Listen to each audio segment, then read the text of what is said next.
Pagtawanan man ako ng iba, ayos lang. Saktan at daitin man nila ako, ayos lang. Dahil ang gusto ko lang naman ay tahimik at hindi magulong buhay. Ngunit, magiging tahimik lamang ba talaga? Magandang araw po sa inyo, Sir Blair. At ganoon na rin po sa inyong mga giliw na tagapakinig. Itago niyo na lamang po ako sa pangalang Khalid. At araw-araw po akong naghihintay ng mga bago niyong upload sa inyong mga YouTube channel na The Voice Addict at mga kwento ni Apong Isaac. Ang kwento pong ibabahagi ko ay nangyari taong 1982. Hindi ko po inaasahan ang lahat ng mga nangyari sa akin noon. Dahil ang buhay na gusto ko ay tahimik lang at payapa, ngunit nabalot ng kababalagan. Mula nang naipamana sa akin ang isang medalyon at isang kalaykay ng isang malakas na antingero na nagresulta para ako'y maging isang antingero rin. Simpleng tao lamang po ako at nabubuhay sa pagpupulot ng basura o di kaya naman ay nangangalakal para may ipangtawid gutom. Isa ako sa mga masisipag na basurero sa aming baryo sa Leyte. Hindi ko na lamang po papangalanan ang mismong baryo para na rin po sa respeto sa mga tao dito. Muli, ako po si Khalid. At ito ang aking kwento. Aba Khalid, parang malaki-laki na yata ang kitaan natin ngayon ah. Baka pwede mo naman kaming hatian dyan. Naku Piolo, pasensya ka na. Magkano pa lang naman tong kita ko eh. Kulang pa nga to para bukas sa almusal. Ang damot mo naman. Eh kung maliit lang kita mo ngayon, eh di kalahati niyan amin na lang. 100 na lang to Piolo. Baka pwede namang pas na muna ako ngayong araw. Wala kasi akong ganong nahanap na kalakal eh.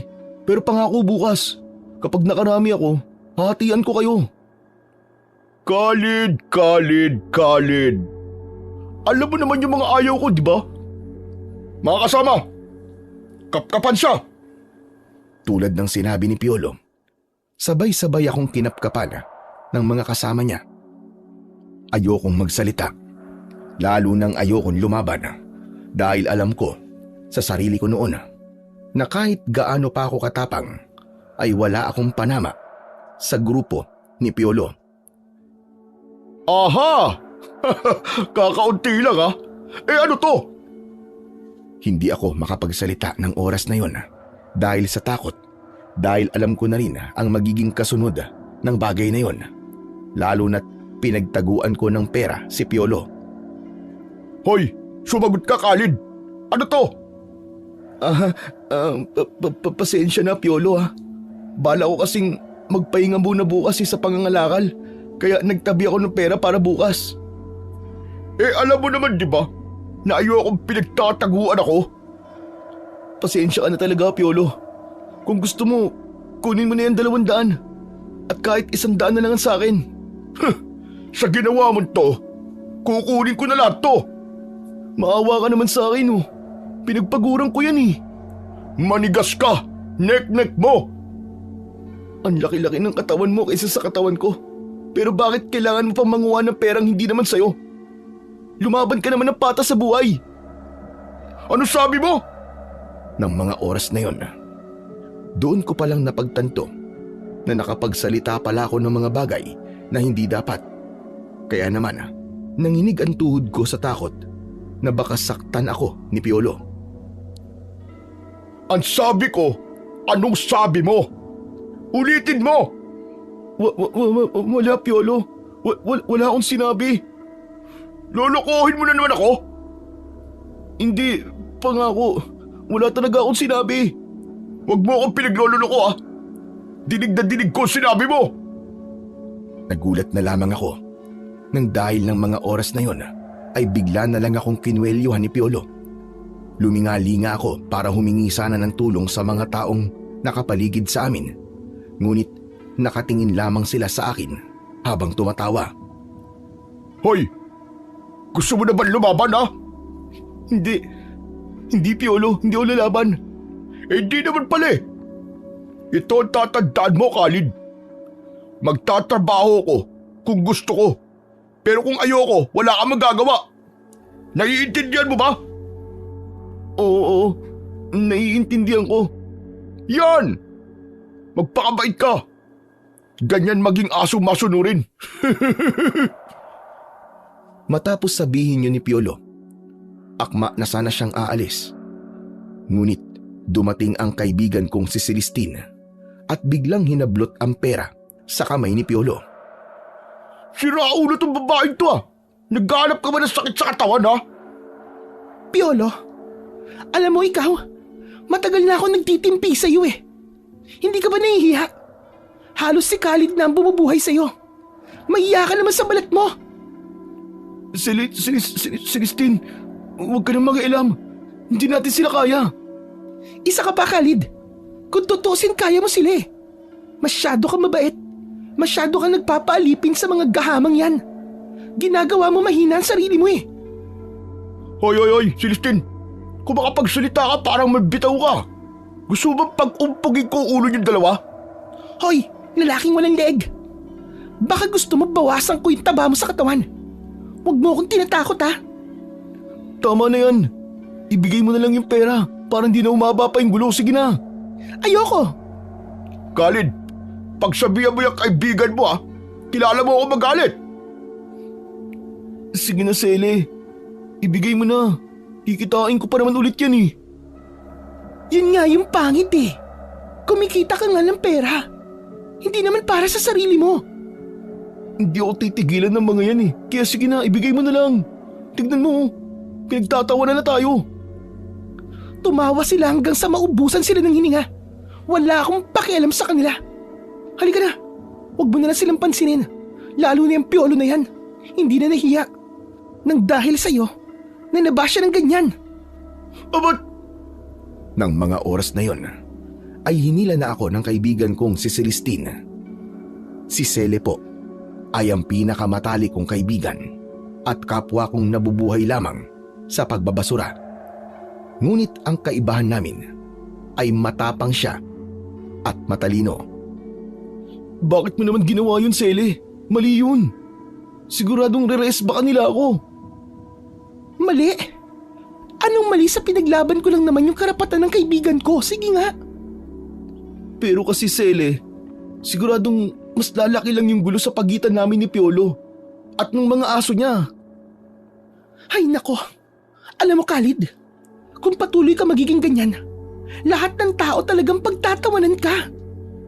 Dahil kahit sarili mo lang, hindi mo may pagtanggol. Ayos lang naman sa akin yun eh. Dahil sanay na akong pagtawanan ako. Pero paano kung pati ikaw madamay ka? Huwag mo akong isipin. Dahil kaya kong sarili ko. Eh ikaw, baka kahit bugbugin ka nila doon, eh wala kang gagawin. Hindi ka lalaban. Mahirap na kasing lumaban pa eh. Eh nung laban ko doon, ang lalaki ng tao ni Piolo. Sinabi ko naman kasi sa iyo eh. Isumbong mo na sila kay Kapitan. Ayoko, Sele. Tama na nga. Ang mabuti pa kumain na lamang tayo. Total naman eh, nabawi mo yung pera ko doon kay Piolo. Sagot na kita. Ano, tara? Hindi ko tatanggihan yan. Kanina pa din talaga kumakalaman sikmura ko eh. Ano pang hinihintay natin? Tara na doon sa karinderya ni Apong Maming. Masayang tumango ang kaibigan ko ng mga oras na yon. Sabay nun, ang pag-akbay ko sa kanya. Normal na lang sa kanya ang bagay na yon. Dahil mula nung maliliit pa kami, yun na ang ginagawa namin pag masaya kami. At kung tatanungin naman kung nasaan ang mga magulang namin, ay hindi namin alam. Nagkahiwa-hiwalay kasi kami nung panahong nagkaroon ng malaking sunog sa dating baryo na aming tinitirhan. Oh, Sele, pumili ka na. Ano bang gusto mong ulam? Teka, ano ba? O sige, ito na lang sigurong tortang talong. Okay, sige. Ganyan na lang din ang sa akin. Apong Maming, 2 tortang talong nga po tapos tig-2 po kaming kanin. Yun lang ba? Wala na ba kayong ibang gusto? Sabaw na din po, Apong Maming. Hihingi na rin po kami. O siya, sige. Umupo na muna kayo roon. Hintayin nyo na lamang. Nginitian na lamang namin si Apong Maming at umupo sa may bakanting pwesto. Maya-maya lang ay dumating na din ang pinili naming pagkain. At habang kumakain kami, umupo sa tabi namin si Apong Maming. Kumusta naman ang pagkain? Nay, sobrang sarap po. Walang halong biro, ang sarap talaga. Natutuwa naman ako at dito nyo naisipang kumain. Siyempre naman po, Nay. Saan pa po ba kami bibili? Dito na po sa the best na karinderyang nakainan namin. Mura na, masarap pa. Hay, ang mga bata talagang ito, oo. Binola pa ako. Lumalaki tuloy ang ulo ko. Nay, hindi po kami nang bobola. Napakasarap po talaga, Nay. Yung sabaw pa nga lang po Mapapasabi po talaga kami ng sabaw pa lang, ulam na. Lalaki na talaga na gusto ang ulo ko niyan. Dahil dyan, may palibre pa akong kanin at sabaw sa inyo. Dali niyo mamaya, para naman kahit papano makatulog ako sa inyo. Naku, salamat po, Nay, ha. Di niyo po kami maririnig na tatanggi. Alam niyo naman po. Tama po. Di na nga po kami tatanggi kasi balak po namin magpahinga ni Selly bukas. Ang hirap po kasi talaga kitain ng pera. Pero pag nagkasakit kami, di naman kami magagamot ng pera. Naiintindihan ko kayo, iha-iho. Kahit nga ako, sa edad ko ito, hindi pa rin ako nagsawang maghanap buhay. Dahil tumataas ang bilihin, ang hirap din kumita. Pero mas mahirap ang magkaroon ng sakit. Kaya tama lang na magpahinga kayo paminsan-minsan. Tama po, Nay. Sobrang hirap po talaga. Kaya paminsan-minsan po talaga nagpapahinga po kami. O siya, tama na yan, iho. Ay siya nga pala. Maiba nga tayo. Kayo ba dalawa magkarelasyon na? Sabay kaming nasamid sa kanin ng itanong yun ni Apong Maming. Nagkatinginan pa kami ng kababata kong si Sele nang itanong yun ni Apong Maming. Nay, hindi po. Magkaibigan lamang po kami ni Sele. Pero kung titignan, abay bagay na bagay kayong dalawa. Matapang na babae at matatakotin na lalaki. Grabe ka naman sa akin, Nay. Aba totoo naman na matatakotin ka. Di mo nga kaya ipagtanggol ang sarili mo. Umiiwas lang naman po ako sa gulo. Ay, iho. Kahit ano pa yung palusot mo, kailangan matuto kang magsalita. Matuto kang lumaban. Hindi yung ginagawa ka nilang katawa-tawa. Hindi na ako nakasagot sa sinabing yun ni Apong Maming at nagpatuloy lang ako sa pagkain. Hanggang sa tumayo na siya at naglakad palayo sa mesa namin. Pumasok na ulit siya sa kusina para magluto. Hindi niyo po na itatanong. Isa po si Apong Maming sa pinakamagaling na kusinera sa aming baryo. At hindi pa man kami nakakatapos sa pagkain, dumating naman ang grupo ni Piolo. Nung una ay hindi niya kami napapansin. Ngunit nang isigaw ni Apong Maming ang pangalan ko dahil pinapakuha niya ang kanin at sabaw na ibibigay niya, nalaman tuloy na nandoon kami. Ang swerte ko naman ngayon at nakita kita dito. Hoy, libre mo kami, Khalid ah. Piolo, kasi magkano na lang ang tira sa pera ko Napambili ko na kasi ng pagkain namin ni Celestine. Ang sabihin mo, madamot ka lang. Makapagsabi ka ng madamot, bakit, Piolo? May pinatago ka bang pera kay Khalid? Para kapag nanghingi ka, ay meron siya kagad may bibigay sa'yo? Hoy, babaeng dalahira. Pwede ba manahimik ka? Kasi kanina pa ako pikon na pikon sa'yo ah. Paano kung ayoko? Aba, talagang inaasar mo ako ah.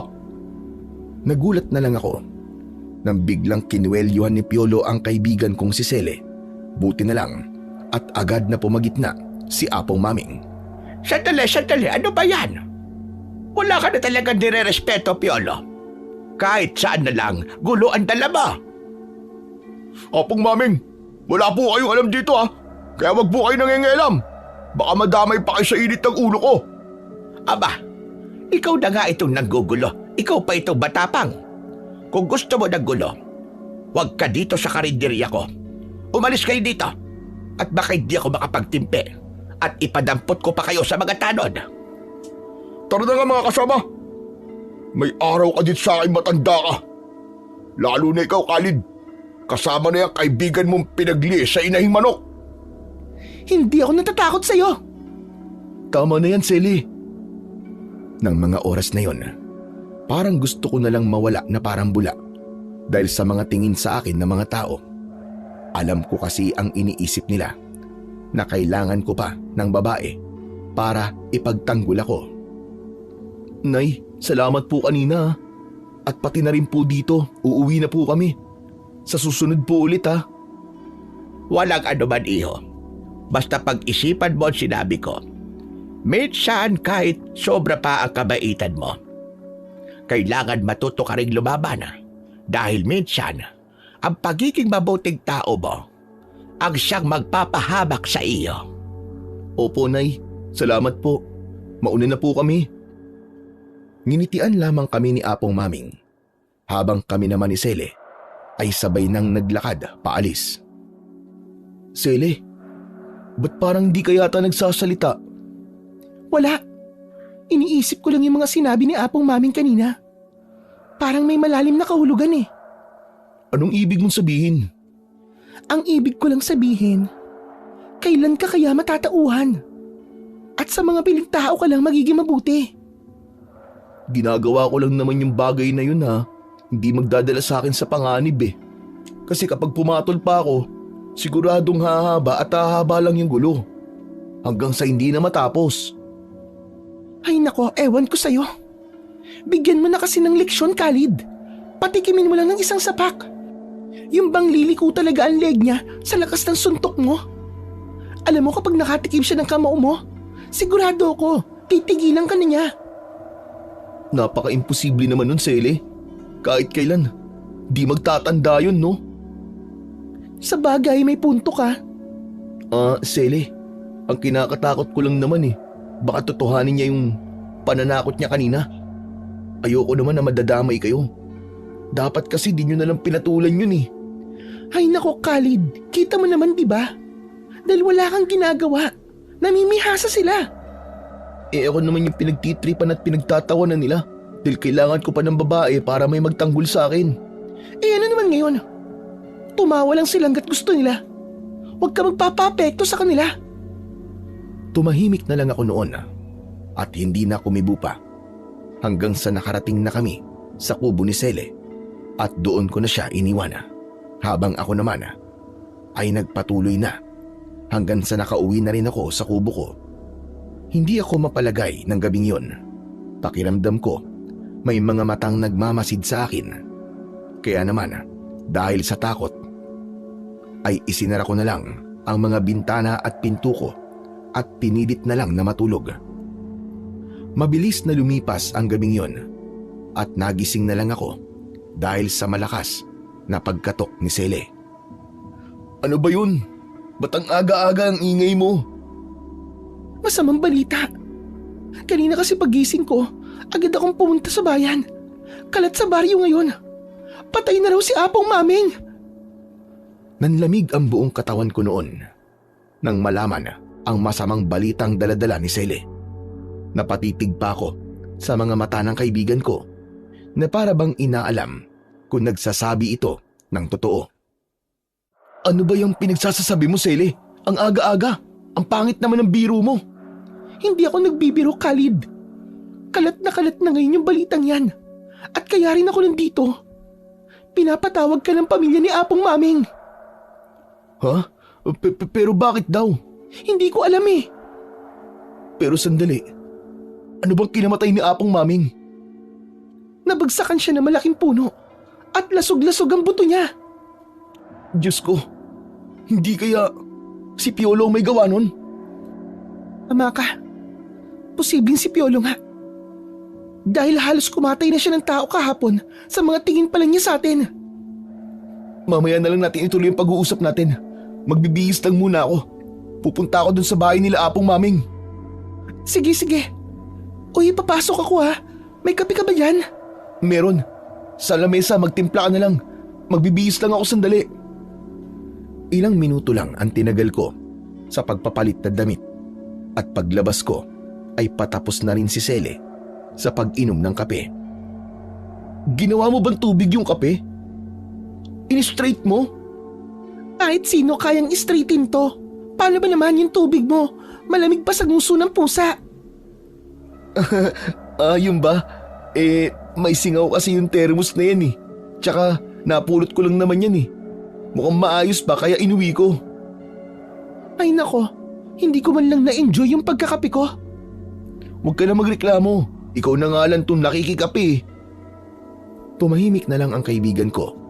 Pagkatapos nun, inubos niya na ang natitira pang kape sa tasa. Kaya naman, naglakad na kami. Pagdating namin sa bahay nila Apong Maming, ay tahimik. Sinalubong lang ako ng anak niyang babae at walang sabi-sabi ay iniabot niya sa akin ang isang kalaykay at isang medalyon. Pagkatapos nun ay hindi man lang ito nagsalita at tumalikod na. Teka, ba't niya to binigay? Tapos umalis bigla? Ewan ko, kahit ako di ko rin maintindihan eh. Para saan tong kalaykay at medalyon na to? Obvious ba? Malamang pangkalkal ng basura yan, tapos yung medalyon, di gawin mong kwintas. Aba oo nga no. Pero teka, hindi man lang tayo pinapasok. Bakit parang walang burol? Ang pagkakarinig ko kasi, dadalhin daw ang katawan ni Apong Maming sa syudad, kung saan nakatira yung panganay niyang anak. Ganun ba? Gusto ko pa naman sanang makipaglamay. Napakabait sa atin ni Apong Maming. Wala tayong magagawa, Khalid. Ganyan talaga ang buhay. Una-unahan lang. O tara na. Akala ko pa naman makikita ko sa huling pagkakataon si Apong Maming. Uuwi ka na ba o diretso tayo sa pamamasura? Ikaw, ano bang gusto mo? Mamasura na lang tayo. Wala na akong isasaing na bigas bukas eh. Di kung ganun, tara na. Baka maunahan pa tayo sa mga bagong bagsak na basura. Sige, tara na. Daan muna tayo sa bahay. Yung mga sako natin nandun eh. Bit-bit ang kalaykay at medalyon na hindi namin alam na magpapabago pala sa takbo ng aming buhay na may kinalaman sa pagiging antingero ay umalis na kami. Nang makuha na namin ang mga sako ay dumiretso na kami sa tapunan ng basura. At nadismaya kami dahil naunahan na nga kami. Pero hindi na kami umuwi dahil sigurado naman na may mga makukuha pa rin kami. Aba, ayos tong kalaykay na to, Celia. Madali ako nakakapagkalkal. Sobra talagang bait ni Apong Maming. Kahit patay na siya, ay natutulungan niya pa rin tayo. Sabi na sa iyo eh. Para talaga yan dyan. Kaya nga, mas mapapadali ang trabaho natin dito. Tapos, ang gaan pang gamitin. Para bang hindi ako napapagod. Salamat talaga kay Apong Maming. Salamat sa tulong niya. Apong Maming, kung nasan man po kayo, salamat po. Ikaw talaga. Pahawak nga ako ng kalaykay. Mukhang mabigat eh. Pabuhat nga ako. Inabot ko sa kaibigan ko ang kalaykay na hawak ko. Nagulat kami pareho dahil pagkahawak pa lang niya ay sumubsob kagad siya sa lupa. Napatingin sa akin ang kaibigan ko na may nanlilisik na mga mata. Ikaw talaga. Akala ko ba magaan? Magaan naman talaga. Kapag ako humahawak niyan, parang wala pang 1 kilo yan eh. Huwag mo nga akong pinagtitripan, Khalid ah. Di naman kita pinagtitripan eh. Tignan mo. Kaya naman dinampot ko ulit ang kalaykay na ibinigay sa akin ni Apong Maming. at paulit-ulit na itinaas baba sa harap ng kaibigan kong si Sele. Hala, bakit ganun? Napaka-imposible naman. Baka mahina ka lang talaga. Mahina? Sinuntok nga kita nun sa mukha natulog ka Tapos sasabihin mo na mahina ako? Hay nako, patawa. Ayan na naman po siya. Tama na yan. Baka mamaya magtampo ka na naman. Wala akong pambili ng ice cream para ipanuyo sa'yo. Okay, sige na. Doon muna ako sa bandaron. Ikaw diyan ka muna ha. Para naman makarami tayo. O sige, basta mag-iingat ka lang. Sila mag-ingat sa akin. Ikaw talaga. Nang makaalis na ang kaibigan ko, ay nagpatuloy lang ako sa pangangalakal ng basura hanggang sa isang grupo ng mga kalalakihan ang dumating at halata sa kanila na bigatin silang tao. Ang isa sa kanila ay humihitit ng tabako. Ngunit ang ipinagtataka ko ay kung bakit kasama nila si Piolo. Hindi ko sila pinansin at nagpatuloy lang ako sa pamumulot ng basura. Ngunit sila na mismo ang lumapit. At habang nakayuko ako, nagulat na lang ako nang biglang idinikdik sa balikat ko ang may baga pang tabako. Aray! Ang sakit! Tinawanan lang nila ako at bago pa sila tuluyang umalis, ibinato pa sa mukha ko ang tabakong wala ng baga. Ano bang problema ng mga yun? Ano nangyari? Ba't bigla ka na lamang sumigaw? Yung mga kasama kasi ni Piolo Bigla na lang akong pinagtripan. Pinaso ba naman ako ng tabako? Ano? Hindi na talaga makatao ang mga hayop na yon. Oh, tama na. Hayaan mo na, Sele. Ayan ka na naman Kaya ka nila ginagawang punching bag Kasi hindi ka marunong lumaban. Para sampa. Kung lalabanan ko sila, para ko namang binaril ng water gun yung araw. Ay nako, ewan ko sa'yo. Bahala ka. Katawan mo naman yung nabubugbog at hindi naman yung sakin. Dahil sa inis, ay bigla na lang umalis ang kaibigan ko habang ako ay naiwang napapakamot na lamang sa ulo. Bakit ba kasi napakalampa ko? Bakit kasi hindi ko kayang ipagtanggol ang sarili ko? Ay nako, nakakainis talaga. Nang lumipas ang ilang oras, ay nagpasya na akong pumunta sa junk shop para ibenta ang mga nakuha kong kalakal. Pagkatapos nun, ay umuwi na din ako. Binalak ko pa sanang dumaan sa bahay ni Sele. Pero, napag-isip-isip ko na baka hanggang sa mga oras na yon ay galit pa rin siya sa akin. Kaya naman dumiretso na lang ako sa pag-uwi. Pagdating ko sa bahay ay nagluto na ako. Pagkatapos ay natulog na. Paglipas ng gabing yon, ay agad na akong pumunta sa pinagtatapunan ng basura para makapag-umpisa. Ngunit hindi ko naman inaasahan ang mga balitang madaratnan ko doon. Oh, Sele, nandiyan ka na pala. Oh, bakit parang tulala ka yata? Grabe na yung nangyayari sa baryo ngayong, Khalid. Ha? Bakit? Ano ba nangyari?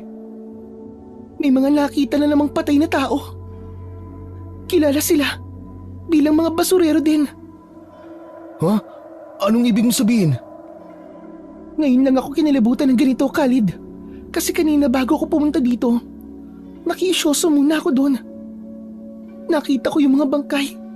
Grabe, hindi na maalis sa isip ko. Bakit? Ano ba yun? Kasi, nung kinuha nila yung mga katawan ng tao, para silang papel. Parang mga walang buto. Lusaw na lusaw. Napakaputla din nila. Habang sa bandang ulo naman, ay may malaking butas. At wala na ang utak. Ano? Grabe naman yan. Parang napaka-imposible naman yung sinasabi mo. Sino namang matinong tao ang gagawa nun? Malamang wala. Pero imposible ding tao ang gumawa nun. Ano? Kung hindi tao, ano? Aswang, Khalid. Aswang. Pambira ka. Mas lalo namang imposibleng aswang. Panakot lang ng mga matatanda sa bata yun . Paano kung hindi lang sila basta panakot lang? Paano kung talagang totoo sila? At paano kung tama ang hinala ko? Aswang nga ang pumatay sa mga taong yun. Magiging ligtas pa kaya tayo? Natahimik ako sa mga tanong na yun ni Sele. Dahil kahit ako ay tinatayuan na rin ng balahibo sa katawan. Tama na nga yan. Mabuti pa magtrabaho na lang tayo. Huwag mo nang isipin yun. Hindi na sumagot ang kaibigan ko. At nagpulot na din siya ng mga basura na pwede pang ibenta. Habang ako naman ay napatingin sa iisang direksyon. At nakita ko doon na nakatingin sa akin si Piolo. Kakaiba ang ngiti niya dahil parang nakabaligtad ang mga labi niya. Sele!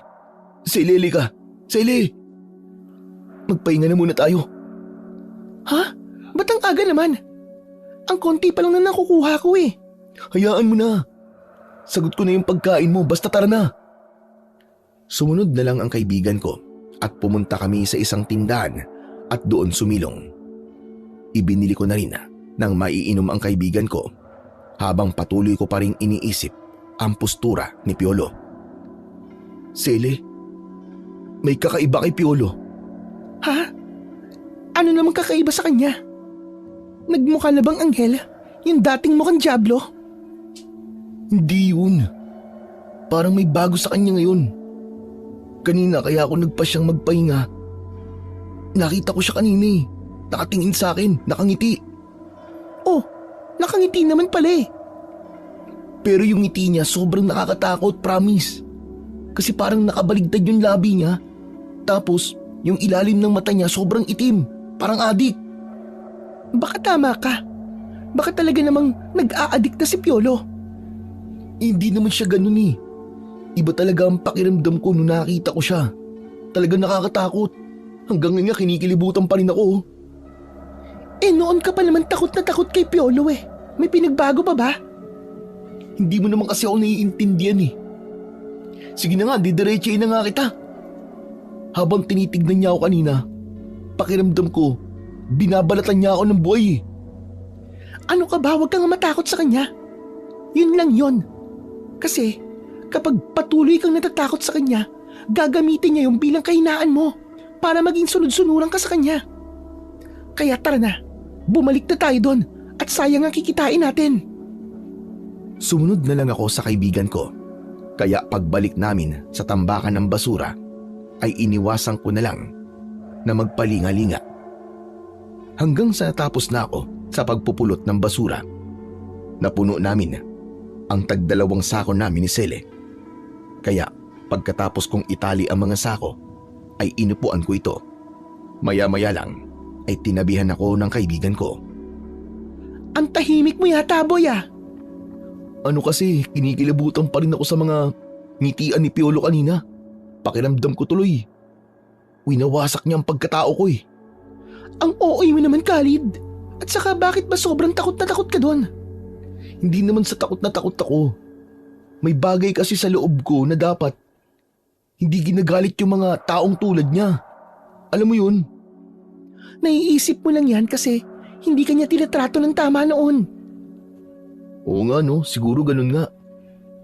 Pero iba ngayon eh. May kakaiba kasi talaga sa kanya. Basta hindi ko mapaliwanag.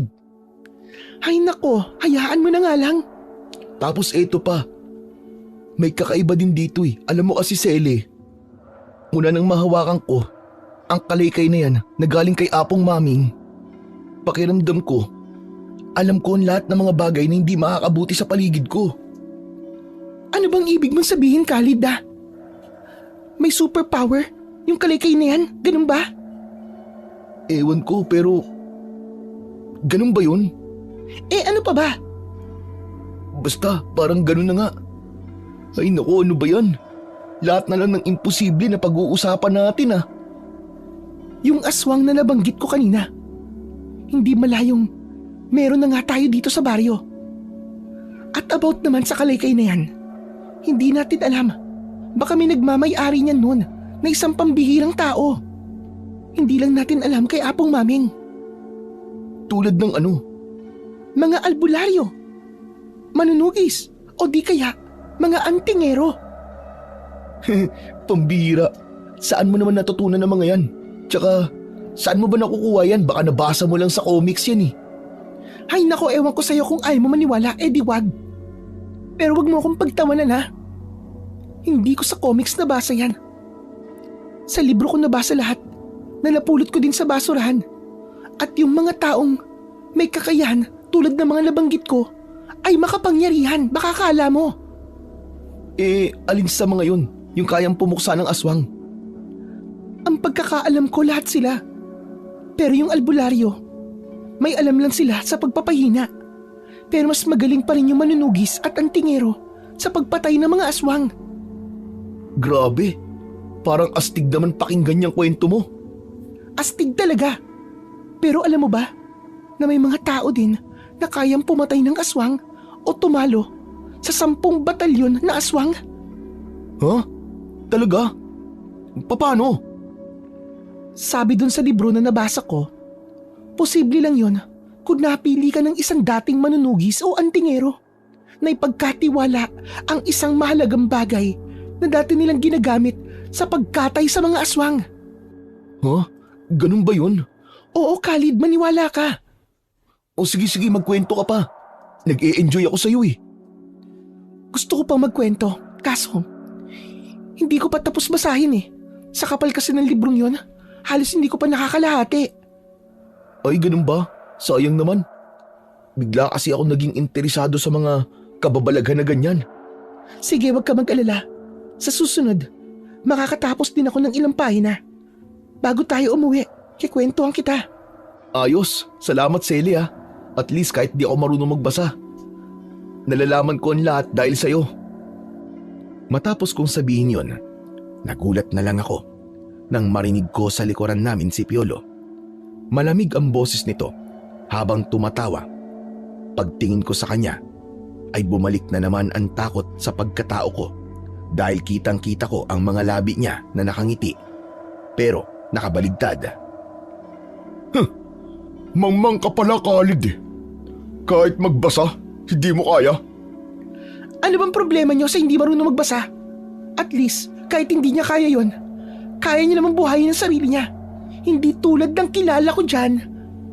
Pinapalamon lang ng taong tinatawag nilang mangmang. Alam mo, nung nakaraan pa ako timpin-timpi sa'yo ah. Nauubos na talaga ang pasensya ko sa'yo. Teka, tama na yan. Aalis na lang kami, Piolo. Teka lang, Khalid. Hindi pa ako tapos eh. Piolo, paalisin mo na kami, tama na. Manahimik ka. Tatamaan ka sa akin. At ikaw naman, babaeng matabilang dila. Ulitin mo nga yung sinabi mo kanina. Ha? Nabingi ka na ba? Nabalutan na ba ng tabayan tenga mo? Sasabihin ko ulit sa'yo. Pero, padadaliin ko na lang. Yung madali mo maiintindihan. Palamunin ka lang. Patay gutom. Dahil sa inis ni Piolo, hindi na siya nakapagtimpi sa kaibigan ko at nagulat na lang ako nang bigla niyang kinuwelyuan si Sele at akma na sanang susuntukin. Pero nagulat na lamang ako nang hindi ko sinasadyang mahawakan ng kalaykay. Para bang hindi ko na kontrolado ang sarili kong katawan at bigla na lamang humampas ang kalaykay sa kamay ni Piolo na nakahawak sa kwelyo ni Sele. Napasigaw si Piolo sa ginawa kong yon at nanlaki naman ang mga mata ni Sele. Dahil sa unang pagkakataon ay lumaban ako para sa aming dalawa. Hayop ka! Papatayin kita! Papatayin kita, Khalid! Hindi ako nagbibiro. Isusunod kita sa matandang amoy lupa na yun! Ano ka mo? Anong ibig mo sabihin, Piolo? Hindi sumagot si Piolo. Pero may isang bagay akong nakita sa kanya. Nakita kong nanlaki ang mga mata niya at ang bunganga niya ay nakabaligtad. Tinignan lang niya ako. Ganun rin si Sele. Tinitigan din niya ang hawak kong kalaykay at pagkatapos noon ay nagulat kami dahil sa kabila ng taba niya ay napakabilis niyang tumakbo. Hala, nakita mo ba yun, Sele? Oo naman. Ang saya ko para sa'yo. Nagawa mong saktan si Piolo, tsaka pinagtanggol mo ko. Ikaw hindi mo lang sinasabi, pero love na love mo pala ako. Sira, hindi yun ano. Pambihira ka.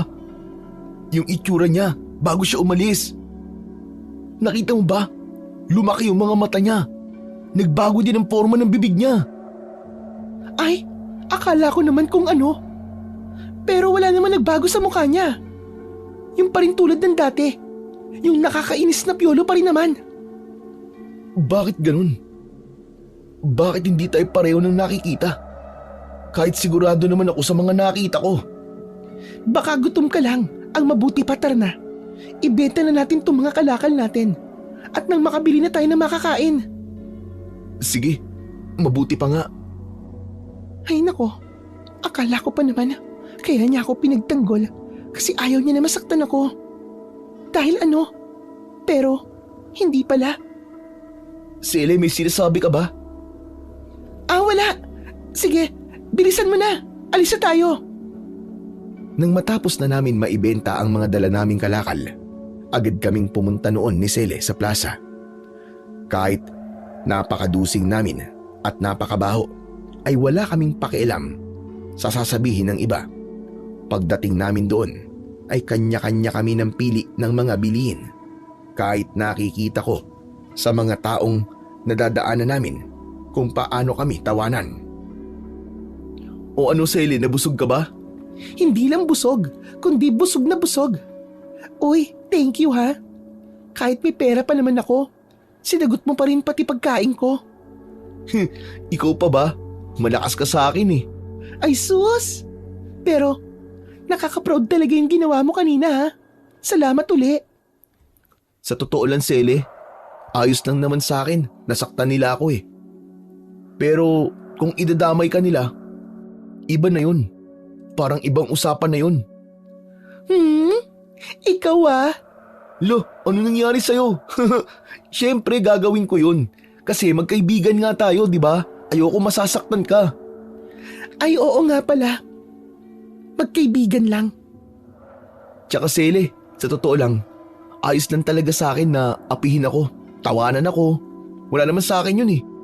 Pero napapag-isip-isip ko rin na parang tama ka. Hay nako, buti naman at natatauhan ka na. Tama yan. Huwag kang magpapaapi. Kung anong gawin nila sa'yo, gumanti ka. Hindi ka naman nabuhay para bugbugin lang nila. Tama ka. Oras na rin siguro para baguhin lahat ng nakasanayan nila. Hindi ko alam, Sir Blair, kung saan ko noon nakukuha ang lakas ng loob ko para sabihin yun. Dahil mula nang maging akin ang kalaykay ni Apong Maming, parang mas lumakas ang loob ko. Napansin ko rin na luminaw ang paningin ko at mas lalong lumakas ang pandinig ko.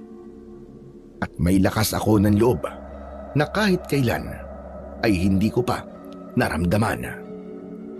Magdidilim na, Sele. Tara na, umuwi na tayo. Oo, mabuti pa nga. Maya-maya lang yan malamig na.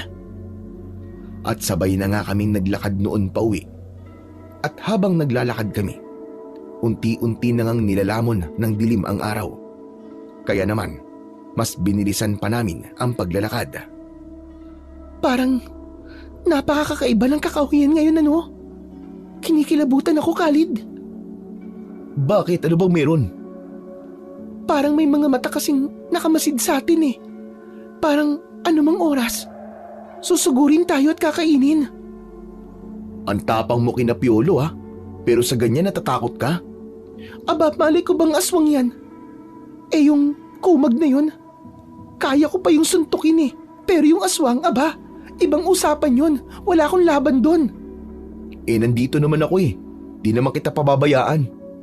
Pangako mo yan ha? Oo, kaya wag kang matakot. Eh paano? Kung sa bahay ka na lang muna. Ha? Bakit naman? Eh yun nga, natatakot kasi ako, Khalid. May pakiramdam ako na may masamang mangyayari ngayong gabi. Pwede ba yun?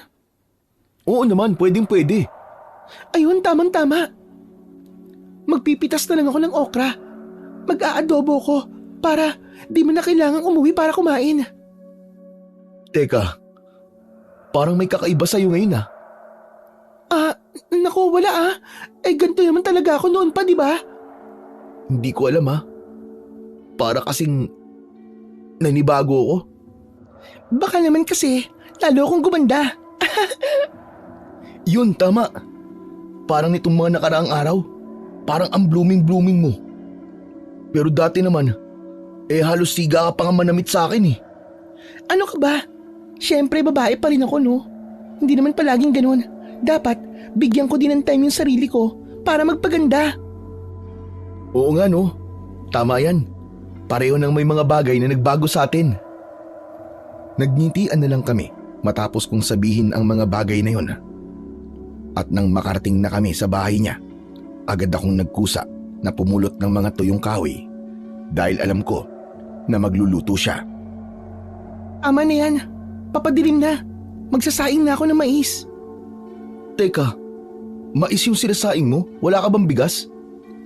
Mas okay kasi yung mais, ano ka ba? Mas mabigat sa tiyan, kaya mas mabilis ako nabubusog. Kaya naman pala hindi ka tumataba eh. Ang sexy-sexy mo pa rin. Ayoko naman tumaba, no? Ayos na ako sa katawan ko. Sa bagay, baka hindi bagay sa'yo yung mataba. Tsaka mahihirapan na akong magtrabaho ng mabibigat kapag nanaba ako. Kaya okay na sa akin to. Di ba? Sa bagay, may punto ka. Kita mo naman si Piolo, di ba? Hindi makapagtrabaho dahil sa katabaan niya. Grabe ka, nananahimik yung tao na dadamay sa'yo. Hindi ka makapag-move on ah. Baka naman kasi may gusto ka sa kanya. Ano? Ako may gusto sa kanya? Yak! Big no talaga. Kahit ganito ang itsura ko, may taste ako, no? Hindi ako magkakagusto sa mga katulad niya.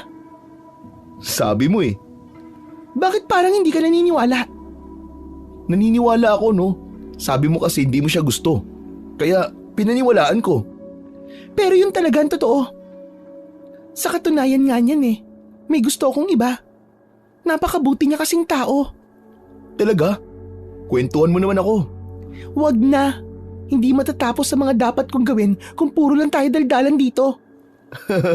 Pabiting ka talaga kahit kailan eh. Magbabanggit ka ng kung anong bagay tapos hindi mo naman tatapusin. Pambihira ka talaga, oo. Tahimik na lang nang umiti ang kaibigan ko noon at nagluto na lang siya habang ako naman ay humiga sa mahabang upuan para umidlip. Madilim-dilim na rin ng mga oras na yon, pero sakto pa lang sana akong pipikit nang bigla kaming makarinig ng sigawan. Nagmumula yon sa mga kabahayan. Teka, ano yun? Bakit parang kinakatay yung bawat pagsigaw? Hindi ko alam. Pareho tayo nandito eh. Paano ko malalaman ang mga nangyayari doon?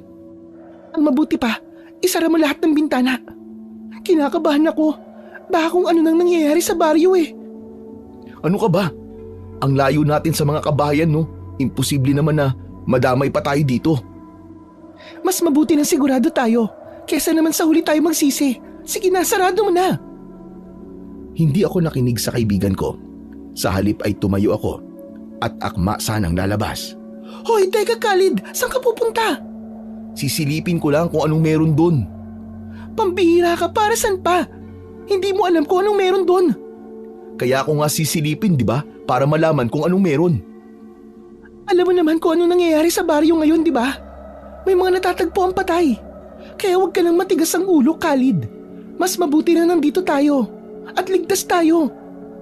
Ay nako, napakapraning mo naman. Sinisigurado ko lang ang kaligtasan natin. Malay ba natin na baka may aswang pala dun sa pupuntahan mo? Napayuko ako dahil sa mga sinabi ng kaibigan ko. Bumalot na naman sa akin ang takot. At naisip ko na naman ang bawat tawa ng mga taong nagmamaliit sa akin. Pero ayoko naman noon na magtampuan kami ng kaibigan ko. Kaya naman, sinunod ko na lang siya hanggang sa natapos na siya sa pagluluto. Kumain na tayo, Khalid. Tapos magpahinga na para bukas maaga tayong makakaalis at makapagtrabaho. Salamat, Sele. O ano yan?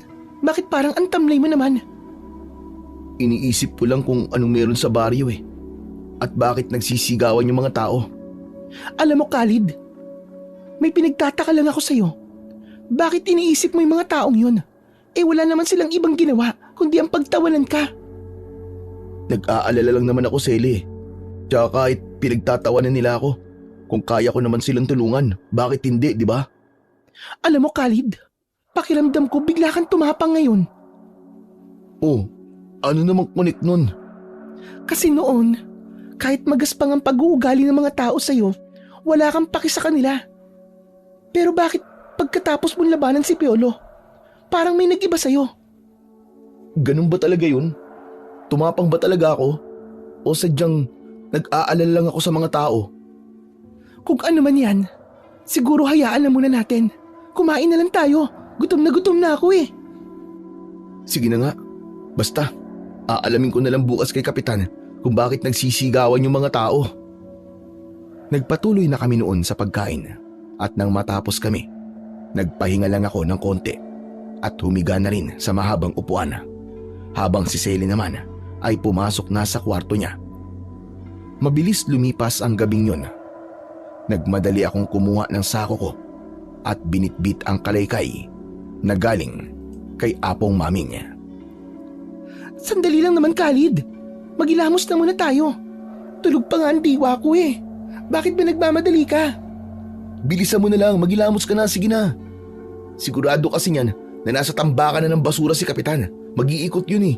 Pagkakataon na natin para matanong sa kanya kung ano nangyari kagabi. Kagabi matapang. Ngayon naman kismoso. Ay nako, ewan ko sa'yo Khalid. Ang mabuti pa ganito na lang, mauuna na ako dun ha. Baka kasi di ko na maabutan si Kapitan eh. Ano, mauuna ka doon? Hindi ka ba muna magkakape bago mag-umpisang magpulot ng basura? Hindi na, Sally. Busog pa naman ako eh. O sige, diyan ka na ha. Una na ako. Umiling na lang si Sally. Pero hindi ko na yun noon pinansin pa. Mabilis akong naglakad.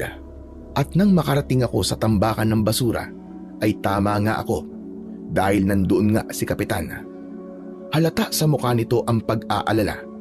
Kaya naman, wala na akong sinayang na oras at nilapitan ko na siya.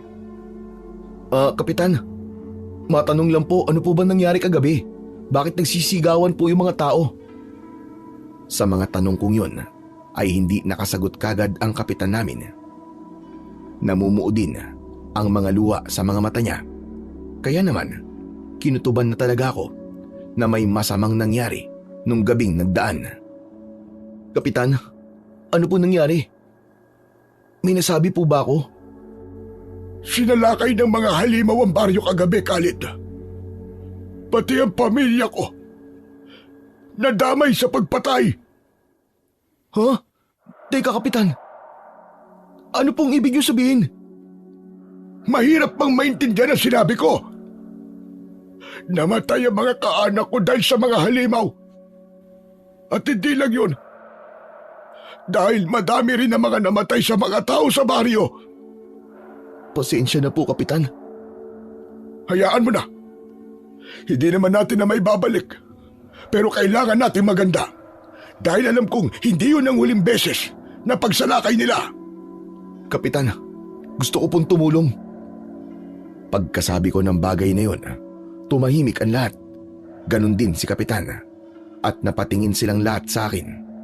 Maya-maya lang ay nagtawanan ang mga kasama ni Kapitan at nagsalita pa ang isa sa kanila na wala naman daw akong matutulong dahil wala naman daw akong ibang alam kundi ang magbasura.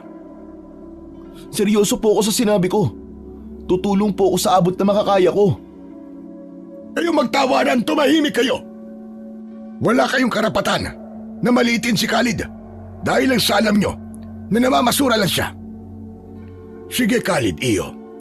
Tatanggapin ko ang pagkukusa mo sa pagtulong. Salamat po, Kapitan. Asahan niyo pong gagawin ko po ang lahat para makatulong po sa inyo. Hindi ko po kayo bibiguin. Aasahan ko rin yan, Khalid.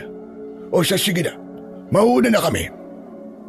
Habang naglalakad sila palayo, hindi ko na namalayan na nasa tabi ko na pala si Celestine at narinig niya pala ang lahat ng pinag-usapan namin.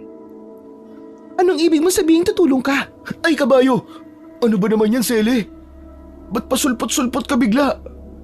Sagutin mo ang tanong ko. Tutulong ka sa kanila? Kahit alam mong wala silang bilib sa'yo. Wala akong pakialam dun. Kahit pagtawanan pa nila ako at wala silang tiwala sa akin. Ang mahalaga lang naman sa akin ay ang makatulong. Nakita mo naman 'di ba kung paano kanila pagtawanan? Dapat sa mga taong ganun, hinahayaan na lang. Tulad ng pagpapabaya ko nung maliit ako. Kahit alam ko naman na pwede kong hanapin sila nanay, hindi ko ginawa, ganun ba? Hindi naman sa ganun, Khalid. Halimaw daw ang sumasalakay eh. Anong laban mo sa mga yun? Oh, di lumalabas ngayon na ikaw tong walang tiwala sa kaya kong gawin. Khalid, ano ka ba?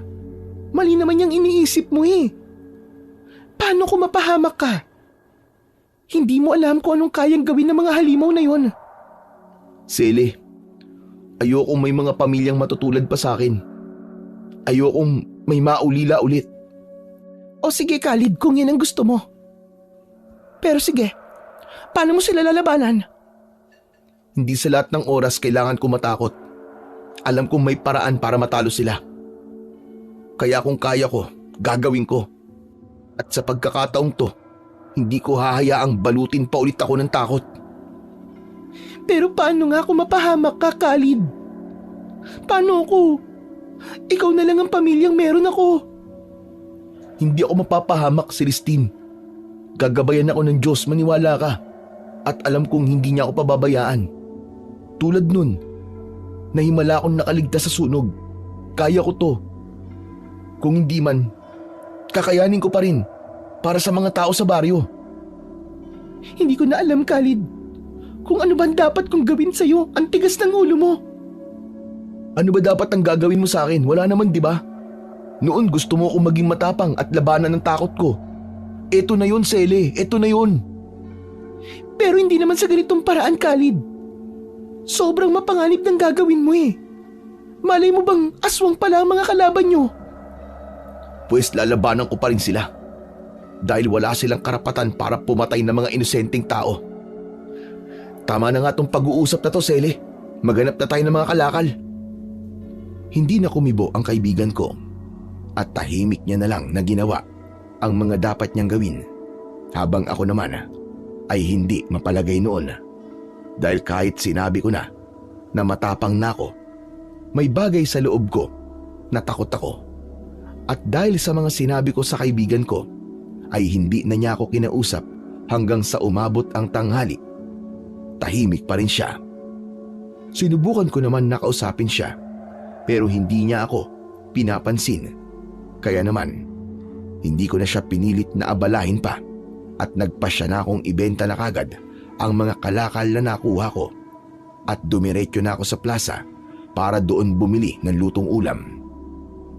Pagdating ko doon ay napakaraming tao. Ang iba ay naririnig ko pang nag-iiyakan. Kaya naman lumapit ako at nakita ko doon ang mga katawan ng mga taong naging biktima ng mga aswang. Nakahilera at kinukuha ng mga pamilyang namatayan. At isa na nga doon ang pamilya ni Kapitan. Napakadami pala nilang naging biktima. Grabe sila. Napakademonyo nila. Bakit nila to ginawa? Wala ba silang nararamdaman kahit konting awa? Mga wala ba silang kaluluwa? Ilang sandali lang, narinig ko na rin ang paghagulgol sa iyak ni Kapitan. Nanginginig akong lumapit at bakas sa mukha ko ang awa. Nag-umpisa na ring mamuo ang luha sa mga mata ko at alam kong kahit hindi naging maganda ang pag-uugali nila sa akin, hindi makatarungan ang nangyari sa kanila. Kapitan, nakikiramay po ako. Nang marinig ako noon ni Kapitan, ay lumingon siya sa akin. Tumayo siya mula sa pagkakaluhod niya at hinawakan ako sa balikat. Khalid, ikaw pala yan. Pasensya ka na kung isa sa mga nasasakupan ko nakikita akong nagkakaganito.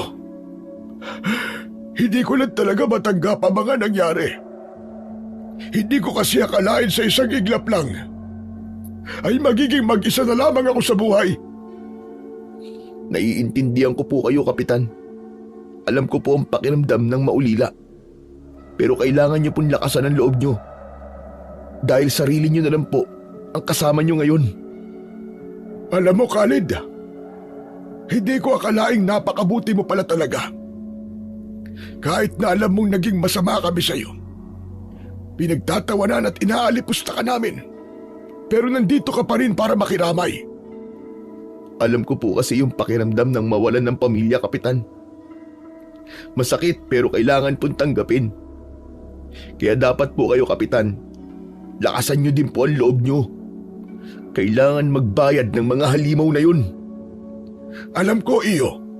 At para sa pamilya ko gagawin ko ang lahat para makamit ang hustisya na para sa kanila. At nandito lang po ako, Kapitan. Nandito po ako para tumulong. Gagawin ko po ang lahat. Mapuksa lamang po ang mga anay na sumira ng masasayang pamilya. Salamat, Iyo. Maraming salamat.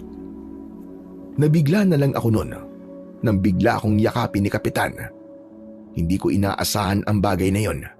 Kaya naman, bukal din sa loob ko na yakapin siya at ipadama sa kanya na may tao pa rin na nandyan para sa kanya. Naging magaling na ama po kayo ng buong baryo, Kapitan. At naging mabuti po kayo sa lahat ng nasasakupan nyo. At ganun na rin po sa pamilya nyo. Oras na po para kami namang mga kababaryo nyo ang tumulong para sa ustisya ng mga namatayan. Hindi na nakapagsalita pa si Kapitan at tahimik na lang siyang umiyak. At kahit pagod na ako sa pangangalakal, ay tumulong pa rin ako sa pagbubuhat ng mga katawan. Pagkatapos nun, ay nagkaroon ng pagpupulong. Mga mahal kong mga kababaryo, alam kong nagluluksa pa rin kayo. Alam kong masakit sa inyo ang lahat ng nangyari. At nararamdaman ko yun ngayon. Ramdam na ramdam. Gusto ko sanang sabihin sa inyo na kailangan nating magtulungan para na rin sa kaligtasan natin o ng mga batang hindi nadamay sa pagsalakay ng mga halimaw kagabi. Gusto kong lahat ng mga kababaihan at mga bata ay mailikas sa ligtas na lugar. Ang mga lalaki naman, nasa sa inyo na kung gusto nyo lumaban. Wala itong pilitan. Walang nagsalita sa mga sinabi niyo ni Kapitana dahil ramdam ko ang takot sa mga tao. Kaya naman nagsalita ako para irespeto ang sinabi ni Kapitana. Asahan niyo pong tutulong po ako, Kapitan. Nang marinig ako noon ng mga tao, ay nagtinginan sila. Pero hindi ako nabigo. Dahil nagsunod-sunod na rin ang mga taong gustong lumaban. Dahil doon, nakita kong lumakas ang loob ni Kapitana. Sa pamamagitan ng pagngiti nito, hindi naman nagtagal, isa sa mga kababaryo namin ang nagtanong kung ano raw klaseng hayop o halimaw ang sumalakay kagabi. Ayon sa pag-iimbestiga namin at ng mga nakakita, hindi sila basta-basta lang mga halimaw. Dahil mga aswang sila. Isang bihirang aswang na hindi gaanong kilala ng mga tao. Dahil gamit lang ang mapagkunwari nilang boses, ay kaya na nilang makapambiktima ng walang nagagawang ingay. Sa madaling salita, gumagaya sila ng mga boses para lapitan sila ng pagkain nila. Dahil sa mga sinabi ni Kapitana, ay nagulat ang mga tao. Natakot at nagbulungan. At kahit ako, hindi rin makapaniwala. Dahil tama nga ang hinala ni Celestine. Kaya nang matapos ang pagpupulong, agad na rin akong sumibat para pumunta sa bahay ni Cele. Cele, pakiusap naman o kausapin mo na ako. May kailangan ka kasing malaman eh. Cele, sige na naman. Ayaw mo nga makinig sa akin, di ba? Kaya anong dahilan para makinig ako sa'yo? Dahil tama ang mga hinala mo.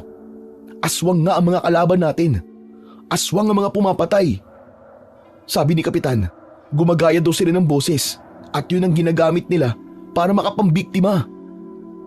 Dahil sa mga huli kong sinabi, napatigil si Cele at tumingin sa akin. Maya-maya lang ay pumasok siya at sumunod naman ako dahil akala ko ay galit pa rin siya. Pero kinuha lang pala niya ang libro kung saan niya nababasa ang mga bagay na hindi na gaano pinaniniwalaan ng mga tao. Sele, hindi naman pwedeng pabayaan ko lang sila. Kailangan ng baryo ng proteksyon. Kailangan natin labanan ng mga halimaw na yun para tumigil sila sa pagpatay. Tumahimik ka nga muna, Khalid. Hindi ako makapag-concentrate dito eh. Ano ba kasi ang ginagawa mo? Ang sabi mo, di ba, gumagaya ng boses yung mga aswang? Oo, bakit? May nabasa ko rito noong nakaraan. Bihirang aswang lang sila. Pero mababagsik. Ha? Anong ibig mong sabihin? Sa madaling salita, hindi sila basta-basta mapapatay ng ordinaryong sandata lang. Maya-maya lang ay napatigil si Sele sa pagpalipat-lipat ng pahina at tumingin sa akin. Bakit, Sele? Anong meron? Ito na yun. Ito na yun, Khalid. Ang aswang na tinutukoy ni Kapitan ay taugan. Kaya nilang gumaya ng boses ng kahit na sino, bata man o matanda, at kahit patay na tao pa. May mahahaba silang braso, at ang braso nila ang ginagamit nila para durugin ang buto ng biktima. Yun lang ba? Wala bang nakalagay dyan kung anong pwedeng ipanlaban sa kanila? Pasensya na, Khalid, wala eh. Nabubura na kasi yung mga sulat, pero may nakalagay ditong palaisipan. Ang sabi, tatag ng kalooban, tapang ng puso. Ano namang ibig sabihin nun? Hindi ko alam eh, pero pag-iisipan ko yan. Sele, hindi ka na ba galit? Hindi na, pero sa isang kondisyon. Ano na namang kondisyon? Sabihin mo na. Sasama ako sa pakikipaglaban sa mga aswang. Sige, yun lang naman pala eh. Ay, ano ka mo? Hindi pa pwede. Hindi ko papayagan yan. Sabi ni Kapitan, ang mga babae daw kailangan lumikas at ang mga lalaki lang daw ang dapat na makipaglaban. Ayoko. Sasama ako. Hindi lang naman mga lalaki yung may kakayahan lumaban ah. Kung kaya nyo, kaya din namin mga babae. Pero Sele, hindi sa ganito. Mapanganib to eh, mga aswang yun eh. Kung ikaw nga eh, ayaw mo magpabawal, ganun din ako. Buo na ang desisyon ko. Sasama ako sa ayaw at sa gusto mo. Sele naman. Diyos ko naman oh, ibang usapan to Sele. Ikaw na mismo ang nakabasa kung anong klaseng halimaw ang haharapin natin. Ano naman ngayon? Kung kaya mo, kaya ko rin. Period. Napahawak na lang ako sa ulo ko dahil hindi ko inaasahan ang pagbaligtad ng sitwasyon. Dahil kung nung una ay ako ang ayaw payagan ni Sele, ngayon ako naman itong hindi siya mabawalan. Nang matapos ang usaping yun ay bumalik na ako sa baryo kasama si Sele.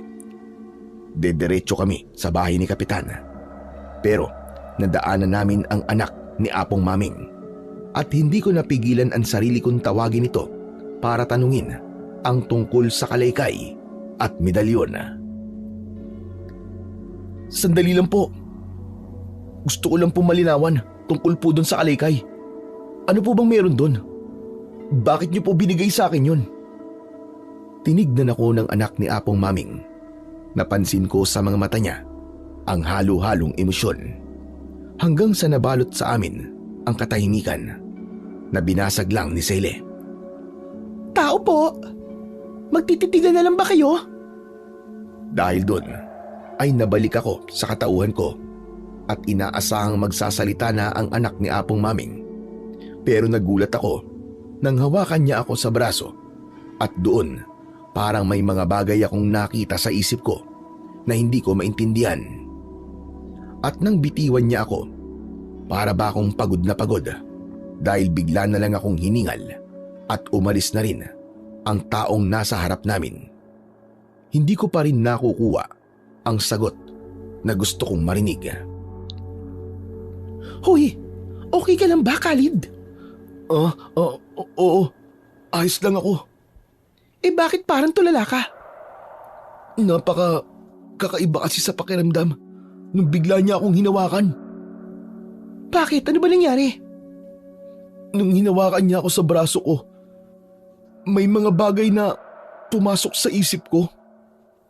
Pero hindi ko pa rin naintindihan na maayos eh. Pero yung kalaykay tsaka yung medalyon, pakiramdam ko, makakatulong yun sa laban. Diyos ko, ewan ko sa'yo. Ano namang magagawa ng makalawang na kalaykay na yun at ng medalyon? Baka tumalbog lang yun sa balat ng aswang eh. Hindi ko alam ha. Pero yun ang sinasabi ng pakiramdam ko eh. Para bang ibinigay talaga yun ni Apong Maming para makatulong. Pero nasan ba yung kalaykay mo? Naiwan ko sa bahay mo eh. Ganito Sele, mauna ka na sa bahay ni Kapitan ha. Sabihin mong dapat nang makali ka sa mga tao. At ako naman, babalik ako sa bahay mo. Kukunin ko lang yung kalaykay. O sige. Magkita na lang tayo sa bahay ni Kapitan. Mag-iingat ka. Pagkatapos nun, ay mabilis akong naglakad pabalik sa bahay ni Sele. Pagdating ko doon, agad kong kinuha ang kalaykay. At dahil palubog na rin ang araw nun, ay naglakad na ako papunta sa bahay ni Kapitana. Ngunit hindi pa man ako tuluyang nakakalayo sa bahay ni Sele, ay tinambangan na ako ng grupo ni Piolo. Khalid. Akala mo yata'y palalampasin ko yung ginawa mo sa akin noong nakaraan. Piolo naman, may gulo pa sa baryo natin. Pwede bang iisang tabi mo muna yung galit mo sa akin at tumulong ka na lang para naman magkaroon ka ng silbi sa baryo? Nagpapatawa ka ba? Masaya nga yun eh. Nagkakagulo na sa baryo, tapos papatayin pa kita. Eh di mas lalong masaya. Kung akala mo'y natatakot pa ako sa'yo, pati dyan sa mga buntot mong palaging nakasunod sa'yo, nagkakamali ka. Aba, tumatapang ka na pala ngayon ah. Hindi na ako magtataka. Hawak mo ng mahiwagang kalaykay ni Apong Maming eh, na dating mahusay, na antingero at manunugis ng mga aswang. Ano? Antingero? Manunugis? Anong ibig mo sabihin? Talagang wala ka palang alam ano? Akala siguro ng matandang antingero na yun na kapag ipinamana niya sa iba ang kalaykay niya, ay matatalo niya na kami. Doon siya nagkakamali. Dahil sa isang inutil niya, ipinamana ang kalaykay. Pwede ba, Piolo? Diretsahin mo na lang ako. O sige, sasabihin ko na sa'yo. Total mamamatay ka na rin naman eh. Ang matandang yon, alam niyang mga aswang kami. At dahil matanda na siya, hindi niya na kami kayang labanan. Kaya namatay siya nang dahil sa pagod. Teka, aswang ka? Oo, Khalid. Aswang kami. At kami din ang dahilan ng pagkamatay ng dating antingero na si Apong Maming. Hayop ka. Pinagmamalaki mo pa na kayo ang dahilan ng pagkamatay niya. Halimaw ka. Halimaw! Halimaw na akong halimaw. Pero wala naman kayong magagawa eh. Dahil kahit antingero ka na sa pamamagitan ng medalyon mo at ng kalaykay, at may kapangyarihan ka na para mapatay kami, ay hindi nyo pa rin kami kakayanin. Lalo na ang pinuno namin. Kaya ngayon pa lang ay lumuhod ka na at magbakaawa. At baka maawa pa ako kahit konti at hindi kita patayin. Demonyo ka, Piolo. Hindi ka karapat-dapat luran. At mas lalong hindi ako luluhod sa nilalang na mas mababa pa kesa sa mga tao. Dahil sa Diyos lang ako luluhod. Kung ganun, ay pasensyahan tayo. Dahil ang mga tulad mong inutil ay kinakain ko lang. Eh di kung ganun, bubusugin kita sa bugbog. Nabigla na lang ako nang mag-umpisang tumunog ang mga damit nila na parabang napupunit. Hanggang sa nag-iba ang anyo nila. Humaba ang mga braso, maiitim na mga mata at ang mga bibig na nakabaligtad, habang ang mga kuko naman nila ay tumulis. Pinaikutan nila ako at rinig na rinig ko ang pagtawa nila habang ang mga mukha nila ay hindi nagbabago ang anyo. Pagsisisihan mo na kinalaban mo ang isang tulad ko, Khalid. Hindi ako magsisisi dahil alam kong tama ang ginagawa ko. Hindi nga nagtagal ang usapang yon at isa-isa silang sumugod. Hinigpitan ko ang pagkakahawak ko sa kalaykay at nagulat na lang ako nang biglang magliwanag yon at parang wala ulit akong kontrol sa sarili ko at kusa na lang na gumagalaw ang katawan ko. Hindi nagtagal ay naubos ko ang mga kasama ni Piolo at kami na lang dalawa ang naiwang magkaharap. Kung akala mo ay susuko ako, nagkakamali ka, Piolo. Ngayon pa na isa na akong antingero. Dahil sawa na akong manahimik, lalaban ako kung kailangan. Akala mo siguro, porque antingero ka na, ay matatalo mo ko. Dahil lang sa natalo mo, ang mga walang kwenta kong alalay. Diyan ka nagkakamali. Ako naman ngayon. Sa mga oras na yon, biglang lumukso ng napakataas ang aswang na si Piolo hanggang sa naabot niya ako. Dahil doon natumba ko at nabitiwan ko ang mahiwagang kalaykay na ginagamit ko sa pakikipaglaban bilang isang antingero. Lumapit ulit si Piolo at sinipa ako ng paulit-ulit sa sikmura hanggang sa sumuka na ako ng dugo. Hindi na ako noon makagalaw at pinilit ko na lang na tumingala at tinignan ang halimaw na nasa harapan ko. Pero para akong naging bato nang bigla kong makita sa likuran ni Piolo ang pumanaw na si Apo Maming. Nakatingin lang ito sa akin at ngumiti. At hindi ko na namalayan at bigla kong nahawakan ang paa na ginagamit ni Piolo sa pagsipa sa akin. Tama na ang pananakit mo, Piolo. Kailangan maramdaman mo rin ang nararamdaman ng mga tao ngayon. Habang hawak ko ang isang paa ni Piolo ay bigla akong tumayo. Kaya naman nawalan siya ng balanse at natumba sa lupa. Dahil doon, nagkaroon ako ng pagkakataon para makuha ulit ang aking mahiwagang kalaykay. At dali-dali ko yung hinampas sa ulo ni Piolo. Ano? Nararamdaman mo na ba ngayon ang sakit? Kulang pa yan sa ginawa niyo sa mga taong pinatay niyo. Kung akala mo ay matatapos na ang lahat pag napatay mo ako, nagkakamali ka, antingero. Dahil uubusin kayo ng pinuno namin. Hindi ko na napigilan ang sarili ko ng mga oras na yon at diretso ko nang hinataw ng kalaykay si Piolo at bumaon yun sa liig niya. Habang ang itim na likido na nanggagaling sa liig niya ay tumalsik sa mukha ko at nang masiguro kong patay na siya ay napangiti ako at napaluhod sa lupa hanggang sa nawalan na ako ng malay at nang magising ako ay nasa bahay na ako ni Kapitan. Diyos ko, salamat. Gising ka na rin sa wakas. Sili? Oo, wag ka munang kumilos. May bali yung buto mo sa likod. Napahilot ka na ni Kapitan, pero sa paligay ko, hindi tamang tatayo ka kagad. Tama si Celestine iyo. Magpahinga ka muna.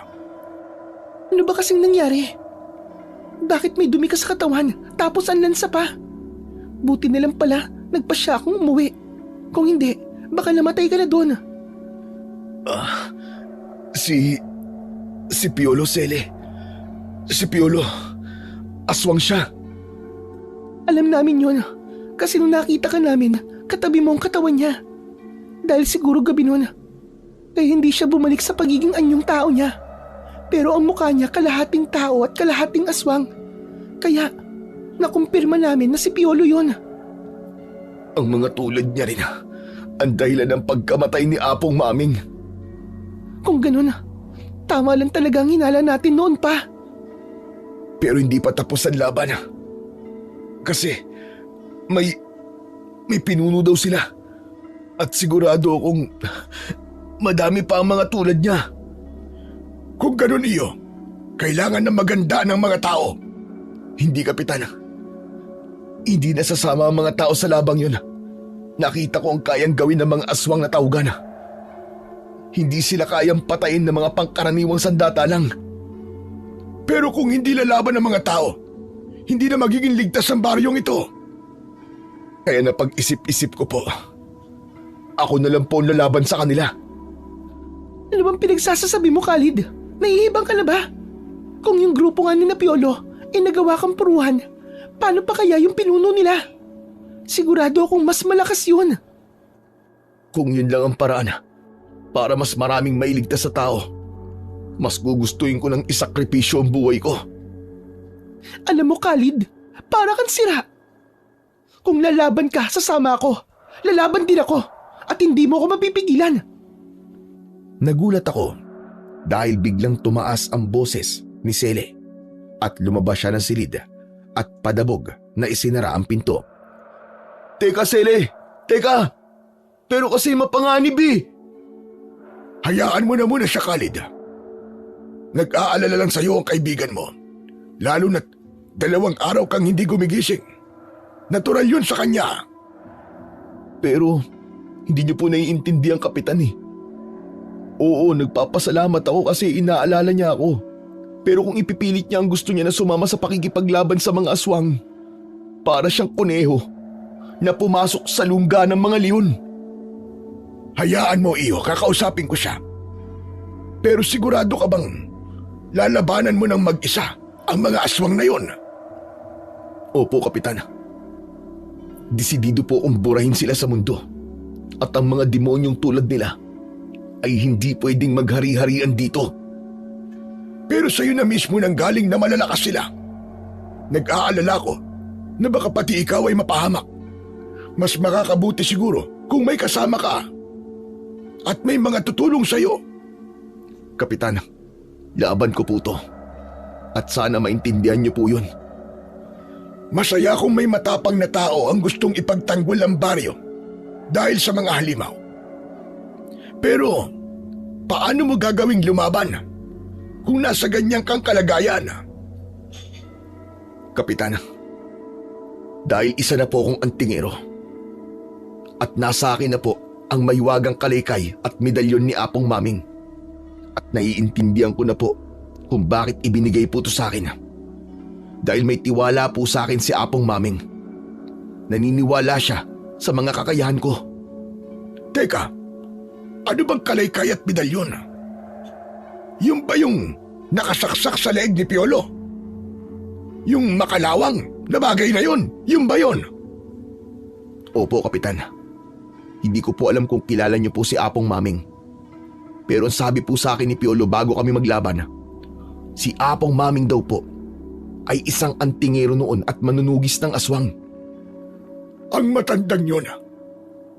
Siya pala ang magiting na antingero at manunugis noon na iniligtas ako sa kamay ng mga aswang. Kapitan?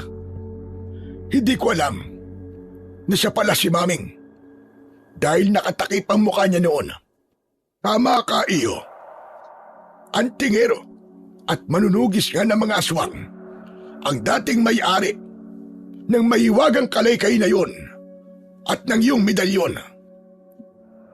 Ibig niyo pong sabihin, dati na pong may aswang sa baryo, ganun po ba, Kapitan? Oo, Khalid. Binata pa lang ako noon. At ganun din si Maming. Nang biglang magsulputan ng mga aswang. Tapos nagkaroon kami ng biglang tagapagligtas. Pero hindi siya nagpakilala sa amin. At isa rin ako sa mga maswerteng taong nailigtas niya. O Diyos ko, hindi man lang ako nakapagpasalamat sa kanya. Isa siyang bayani ng baryo. Isang magiting na antingero at manunugis ng mga aswang. Natulala ako nang makita kong namumuo na naman ang luha sa mga mata ni Kapitan. Ewan ko ba kung bakit ganun na lamang kababa ang luha ko. Doon ko na napagtanto na hindi talaga istrikto si Kapitan dahil meron siyang malambot na puso na inaalala lahat ng kabutihan na ibinibigay sa kanya. Hayaan niyo po, Kapitan. Mapapasatin din po ang ustisya na kailangan natin lahat. Kung ganon iyo, tulad ng tiwala na ibinigay namin sa dating magaling na antingero at manunugis, mananalig ako sa iyo at magtitiwala. Alam kong hindi mo bibiguin ang mga tao dito. Nasa iyo na ang kaligtasan naming lahat. Binatang antingero. Niyakap ko si Kapitana at ganun din ang ginawa niya sa akin noon. Madilim na rin ng mga oras na yon. Kaya napagpasyahan ni Kapitan na magluto na. Pero bago pa man siya pumasok sa kusina, isang tanod ang sugatang pumasok sa bahay niya. Nagulat kami at agad siyang tinanong. Ayon sa kanya, ang mga nililikas daw na tao ay naharang ng mga aswang at kinuha sila. Kasama na doon ang ilang mga tao na tumutulong sa paglikas. Kasama daw doon ang kaibigan kong si Sele. Napatayo ako at biglang tumingin kay Kapitana. Alam kong iniisip mo iyo. Magunos dili ka. Hindi mo sila matatalo sa padalos-dalos na desisyon. Hindi po, Kapitana. Kaibigan ko na po ang pinag-uusapan dito. Susundan ko po sila. Pero hindi mo alam kung saan sila pupunta. Matalino po si Sele, Kapitana. Kung nadakip man siya ng mga aswang, sigurado po ako na may gagawin siya para madali ko po siyang mahanap. Sasama ako sa iyo, iyo. Hindi na po, Kapitana. Tulad po ng sinabi ko, laban ko to. At ang gagawin niyo lang po ay tulungan ng mga sugatan. Magtiwala po kayo sa akin, Kapitan. Gagawin ko po ang lahat. Mailigtas lang sila. Hindi ko na hinintay na magsalita pa si Kapitana. Inuha ko ang kalaykay ko at dinama ko rin ang aking mahiwagang medalyon at pumasok na ako sa kakauyan. At tama nga ang hinala ko na may gagawin si Sele para mahanap sila dahil sa bawat dadaanan ko ay may mga punit na pahina ng libro at yun ang sinundan ko hanggang sa nakarating ako sa isang malaking kuweba at doon ay pumasok ako. Tumambad sa akin ang napakadilim na paligid. Naglakad pa ako ng kaunti at maya-maya lang ay nakarinig na ako ng mga sigawan. Sinundan ko ang ingay at doon ko nakita ang mas malaking aswang na tawgan. Mag-isip ka, Khalid. Mag-isip ka. Paano mo sila tutulungan? Napatigil ako noon sa pagkausap sa sarili ko nang bigla kong marinig na nagsalita ang malaking tawgan. Napatingin ako sa kinatatayuan niya hanggang sa bigla na lang nag-anyong tao ulit ito. Doon ko siya namukaan. Siya yung lalaki na pumasok sa akin ng sigarilyo. Ngayon, sabihin niyo sa akin, sino sa inyo ang kaibigan ng binatang pumatay sa pinakamagaling kong tauhan? Magsalita kayo! Walang nagsalita sa mga taong biyag ng mga aswang. Hanggang sa maya-maya lang ay humila siya ng isa sa mga batang naroroon at nag-umpisa nang nagsigawan ang mga tao dahil itinutok na ng aswang ang matatalim niyang kuko sa leeg ng bata. Magbibilang ako ng 10. Kapag hindi pa rin lumabas ang kaibigan ng pesting binatang yun, papatayin ko ang batang ito. 1, 2, 3. Akma na sanang tatayo si Sele ng mga oras na yon, pero naunahan ko siya. Lumabas ako sa dilim at humarap sa pinuno ng mga aswang na tawgan. Itigil mo yan!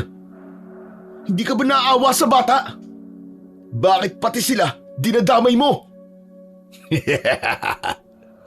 Nagpakita na rin ang ipis na sagabal sa mga plano ko. Ano ba talaga kailangan mong demonyo ka? Bakit mo kailangan manakit at pumatay? Wala lang. Gusto ko lang naman palabasin ang taong nagmana sa kalaykay at medalyon ng dati kong mortal na kaaway. At ikaw pala yun, binata. Ikaw na pala ang magiting na antingero ngayon. Ano ba talaga ang kailangan mo? Demonyo ka! Huwag ka namang magmadali. Isa lang naman ang kailangan ko. Pero bago yon, magkwentuhan muna tayong dalawa. Wala akong oras na makipagkwentuhan sa mga kagaya mo. Ang mabuti pa, pakawalan mo na ang lahat ng mga tao dito. Di ba? Ako naman talaga ang kailangan mo. Yun lang ba ang hiling mo? Walang problema. Tutal naman huling pagkakataon mo na rin naman para makahiling. Kaya sige, pagbibigyan kita, binatang antingero. Mga anak ng dilim, sige, pakawalan lahat ng mga biyag. Nang marinig kong sabihin niya yon, ay napalingon ako sa pwesto ni Sele. Nakatingin din siya sa akin at umiiling. Pero ninitian ko lang siya at tumingin na uli sa halimaw na nasa harapan ko. Kung ganon, ikaw pala ang sinasabi ng matandang yun na papatay sa akin, na itinakdaraw na magiging isang mahusay at magiting na antingero. Kahit pala isa siyang biyasang manunugi sa tantingero, ay may katangahan din pala siya. Sa tingin ba niya, ay matatalo lang ako ng tulad mong patpatin? Patpatin man ako sa paningin mo, pero may maibubuga ako. Diablong ungas!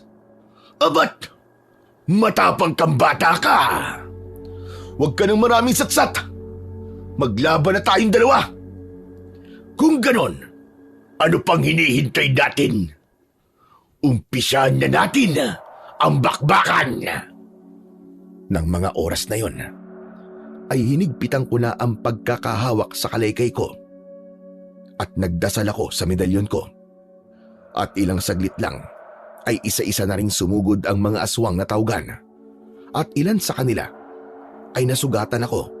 At habang nakikipaglaban ako sa mga alagad niya, napapansin ko na bawat aswang na napapatay ko ay nagiging dahilan ng pag-ilaw ng kalaykay ko at medalyon ko. Unti-unti yun na lumiliwanag. Ilang sandali pa ang lumipas at ilan sa mga alagad ng pinuno ng aswang ay natakot ng sumugod dahil walang nagiging laban ang mga napapatay kong aswang. Dahil doon, habol hininga akong tumingin sa pinuno nila at ngumisi lang ito sa akin. Tignan mo nga naman malakas ka pala dahil hindi ka pa rin nila napapatumba. Labanan mo ako. Puro kasatsat. Huwag kang magtago sa likod ng mga alagad mo, duwag. Tapusin na natin to. Huwag ka nga magmadali, sabi. Bakit ba masyado mo ako binabadali? Gusto mo na ba kagad na mamatay? Nandito na ako. Ano pa bang hinihintay mo? Hindi ako natatakot mamatay. Dahil alam kong marangal ang magiging kamatayan ko. Dahil ipinaglaban ko ang baryo kung saan ako pinanganak at lumaki. Bayani! Bayani! Kahanga-hanga! May nalalaman ka pang paganyan-ganyan ang tingero. Kung ganon, hindi ko na ipagdadabot sa iyo yun. Dahil sa mga oras na ito, ay mamamatay ka na! Nagbago siya ng anyo at mabilis na umatake sa akin. Hindi ko inaakalang napakalakas niya. Dahil sa isang hampas niya lang, ay tumilapon talaga ako. Pero pinilit ko pa ring tumayo at tumingin sa mga mata niya. At sa mga oras na yon, ay ako naman ang mabilis na sumugod. Nahataw ko siya at nagkasugat siya sa tagiliran. Pero dahil sa ginawa kong yon, ay nagalit talaga siya ng gusto. Anak ng pato ka! Ang sugat na ginawa mo ay kapalit ng buhay mo! Tumulis palalo ang mga kuko niya. Nagmistula na yung parabang tare ng manok. at pilit niya akong inaabot. Umiiwas lang ako sa mga pag-atake niya at nagawa ko pa nga siyang masugatan. Ngunit dahil doon, nawalan ako ng depensa at nagawa niyang maisaksak ang napakatalas niyang kuko sa may balikat ko. Akala ko pa naman ay malakas ka, Antingero. Ngunit sobrang dali mo naman palang talunin. Dahil sa sakit na nararamdaman ko, ay hindi ko na nagawang magsalita pa. Dahil habang nakatusok ang mga kuko niya sa balikat ko, ay iniangat pa niya ako. Dahilan ng pagsigaw ko dahil sa labis na sakit. At akma niya na sanang isasaksak sa akin ang isa pang kamay niya na may matutulis na kuko. Pero bigla siyang napatigil dahil si Selly pala ay hindi umalis. Umiiyak siya at may hawak na malaking kahoy na ipinalo niya sa likod ng aswang. Selly! Selly, umalis ka na! Pagkasabi ko nun, nabitiwan ni Selly ang hawak niyang kahoy at hindi pa man siya nakakagalaw sa kinatatayuan niya, ay hinawakan na siya sa leeg ng aswang at malakas na ibinalibag. Napasigaw ako sa labis na pag-aalala para sa kaibigan ko. Dahil nang gumulong siya sa lupa, ay hindi na siya gumagalaw. Hindi ko alam ang gagawin ko ng mga oras na yon dahil nakaangat pa rin ako sa lupa habang nakatusok sa akin ang kuko ng aswang. Pero hindi ko alam, bigla na lamang kusang gumalaw ang mga kamay ko. Nag-init din ang buong katawan ko, kasabay ng pagliwanag ng medalyon. Bigla kong naihampas ng malakas sa aswang ang kalaykay ko at tumama yun sa kanyang sintido. 2 beses ko yung ginawa at pinagdiinan ko talaga hanggang sa pareho na kaming tumumba sa lupa. Tumayo ako sa harap ng aswang. Saka ko isinaksak ang kalaykay sa kanyang dibdib at pinagdiinan ko pa yun ng gusto. Hinugot ko ang kalaykay at sa isang malakas na buwelo ay ipinalo ko yun ng ubod lakas sa kanyang bungo. Pagkatapos nun, unti-unting bumagal ang paghinga ng aswang. Hanggang maya-maya pa ay hindi na ito gumagalaw. Saktan mo na ako. Bugbugin mo ko, tatanggapin ko. Pero wag na wag mong ipapakita sa akin ang pananakit mo kay Selly. Dahil hindi ko matatanggap yun. Tumayo ako pagkatapos kong sabihin yon at nakita kong bigla na lamang nawala ang mga alagad ng pinunong aswang na tawgan. Nakita ko rin kung paanong mangisay ang aswang na yon hanggang sa tuluyan na itong nalagutan ng hininga. At kahit nahihirapan ay pilit akong lumapit sa nakatumbang si Selly. Nang hawakan ko siya ay unti-unti siyang nagkamalay. At hanggang sa ako naman ang nawalan ng malay. At nagising na lang ako sa bahay ni Kapitan. Nakabenda ang buong katawan at uupo sana ako nang bigla akong yakapin ni Selly habang siya ay umiiyak. Oh, ano yan? Ano nangyari sa'yo? Baliw ka!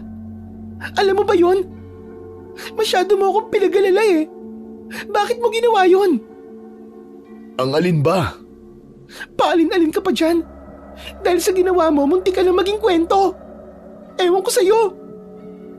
Pero tapos naman na, di ba? Maayos na ang lahat. Balik na tayo sa dati. Wala nang mga aswang. Wala na nga sila. Pero muntik ka na rin mawala. Paano ako pag nangyari yon? Sige nga. Buhay pa naman ako eh. Salamat sa Diyos at sa'yo rin. Dahil sa'yo, lumaban ako. Tama na muna yan. Pasensya na at aabalain ko muna kayong dalawa. Gusto kong magpasalamat sa iyo, Iyo. Dahil hindi mo kami binigo. Malaya na ang baryo. At dahil doon, nandito ang buong baryo para magpasalamat silang lahat sa iyo. Sa bayani na nagligtas ng ating buong baryo na isang magiting na antingero at manunugis ng aswang. Napangiti ako nang isa-isang pumasok ang mga kababaryo ko. Kanya-kanya sila ng dala ng prutas at maiinom.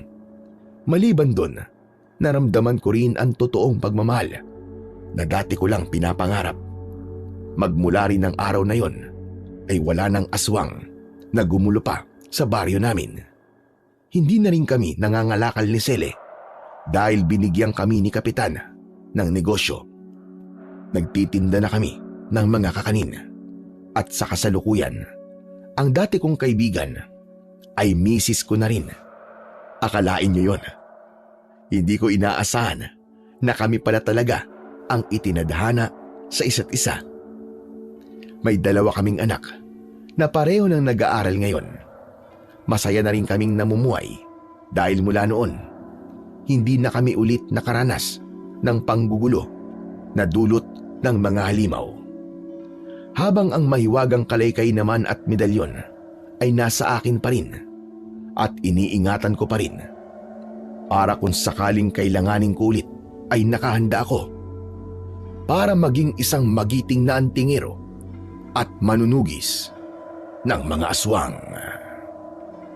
Yun lamang po, Sir Blair. Maraming salamat dahil isa ang kwento ko sa mga napili. At sana ay may napulot po kayo na magandang aral.